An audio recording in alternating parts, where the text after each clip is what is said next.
2,11,00,000 টাকা দিয়ে আইসিসির সাবেক নাম্বার 1 ব্যাটারকে দলে ফেরালো রংপুর রাইডার্স। টুর্নামেন্টের আগে বড় চমক দিল ফ্র্যাঞ্চাইজিটি।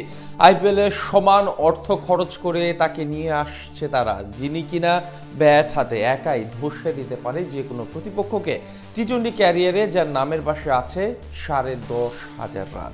রংপুর রাইডার্সে যোগ দেওয়া 2 কোটি টাকা দামের এই ক্রিকেটারকে নিয়ে বিস্তারিত থাকছে রিপোর্ট।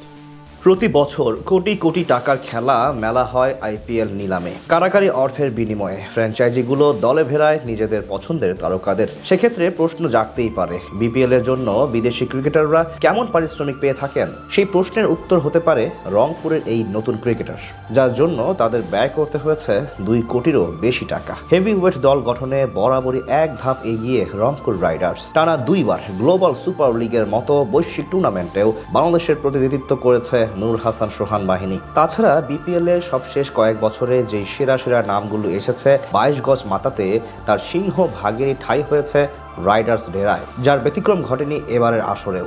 2026 বিপিএল এর নিলাম থেকে যেমন সবচেয়ে শক্তিশালী স্কোয়াড গঠনে মনোযোগ ছিল তাদের, তেমনি ডিরেক্ট সাইনিংয়েও করেছে বাজিমাত। দীর্ঘদিনের শিরোপা খরা কাটাতে আটঘাট বেঁধে প্রস্তুত হচ্ছে তারা, আর সেজন্যই 2,11,00,000 টাকা দিয়ে পুরো মৌসুমের জন্য নিয়ে আসছে ইংল্যান্ডের সাবেক বামহাতি ব্যাটার ডেভিড মালানকে। জানা গেছে তার জন্য এই পরিমাণ বিশাল অর্থ খরচ করতে হয়েছে ফ্র্যাঞ্চাইজিটিকে।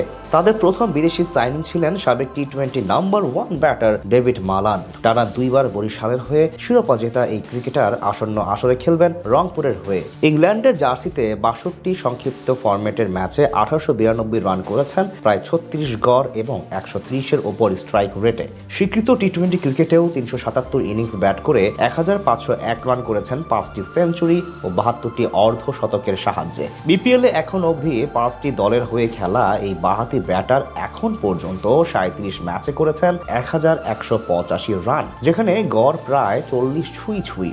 এছাড়া স্ট্রাইক রেটও 140-এর কাছাকাছি। এমন পরিসংখ্যানের জন্যই ডেভিড মালানের জন্য এত অর্থ খরচ করতেও কৃপণতা করেনি রংপুর রাইডার্স। যদিও চলমান নেপাল প্রিমিয়ার লিগে তার মূল্য $35,000, অর্থাৎ সেখান থেকে 4.5 গুণ বেশি অর্থ দেবে রংপুর।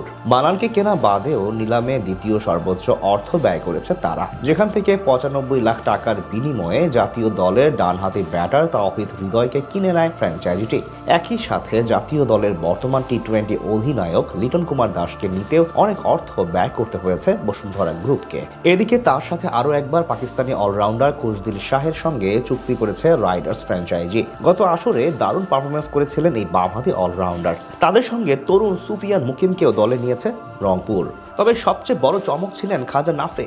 গত সিজনে চিটাগাং কিংসের হয়ে দারুণ পারফরমেন্স করে নজর কেড়েছিলেন এই স্টাইলিশ ব্যাটসম্যান, তাই এবার আগে ভাগে তার সঙ্গে চুক্তি সেরে রেখেছে রংপুর।